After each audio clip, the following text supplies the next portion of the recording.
आजकल यूथ में हमें एक डिबेट नज़र आती है। There is this burning question, और ये सवाल कभी भी ह्यूमन हिस्ट्री में इतना नहीं किया गया। अल्लाह ताला ने होमोसेक्सुअलिटी को क्यों हराम कहा है, और ये कि आखिर ये हराम है भी कि नहीं, इसमें क्या नुकसान है? दो लोगों का अपना प्राइवेट मामला है। After all they are not harming anybody else, are they? So, yes, we live in times where this is not just practiced, but it is now endorsed and even celebrated by us Muslims as well. और ना सिर्फ ये, बल्कि दूसरों को भी force किया जा रहा है कि वो इसको एक्सेप्ट करें। और अगर कोई इसके खिलाफ बात करता है तो उसको बिगट, होमोफोब्स, एक्सट्रीमिस्ट कहा जाता है। तो पहली चीज़, अगर किसी शख्स में सेम सेक्स अट्रैक्शन मौजूद है तो क्या हम ऐसे शख्स को होमोसेक्सुअल कहेंगे?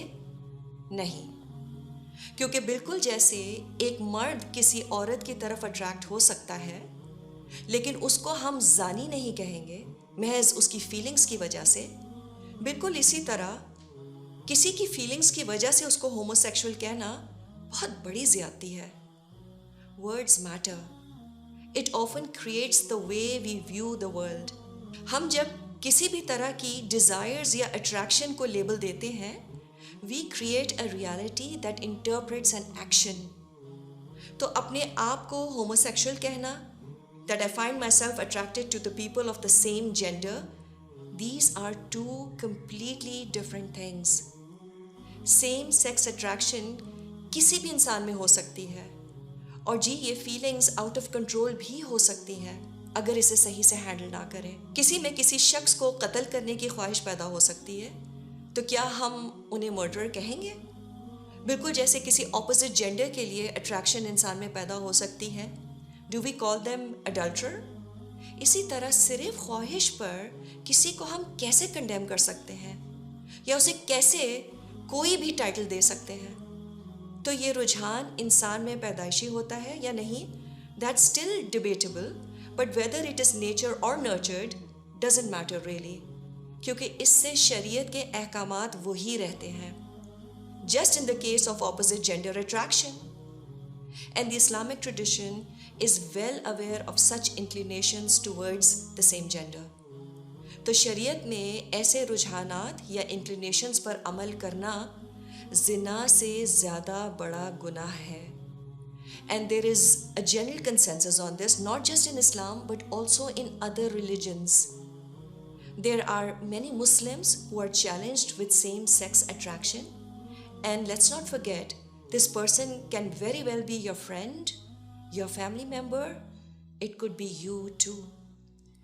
हमने इनको एलिनेट नहीं करना, हमने इनको असिस्ट करना है ताकि वो इन बिहेवियर से अपने आप को बचा सकें।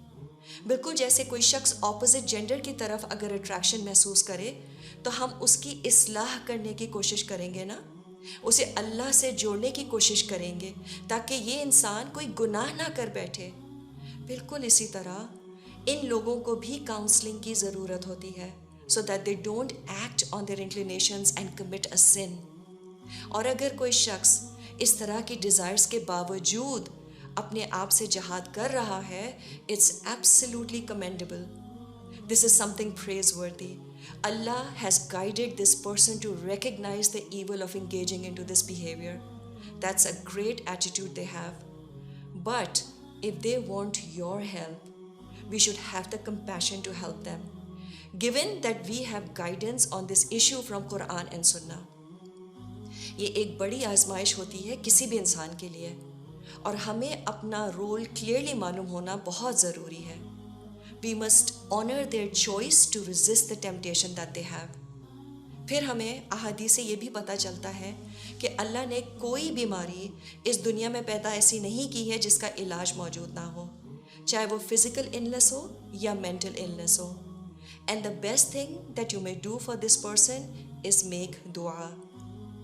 No doubt it is a big test for them, so they need constant assurance that they can deal with this, as Allah says in the Quran, La yukallifullahu nafsan illa wus'aha. Allah किसी शख्स को उसकी ताकत से ज़्यादा तकलीफ़ नहीं देता।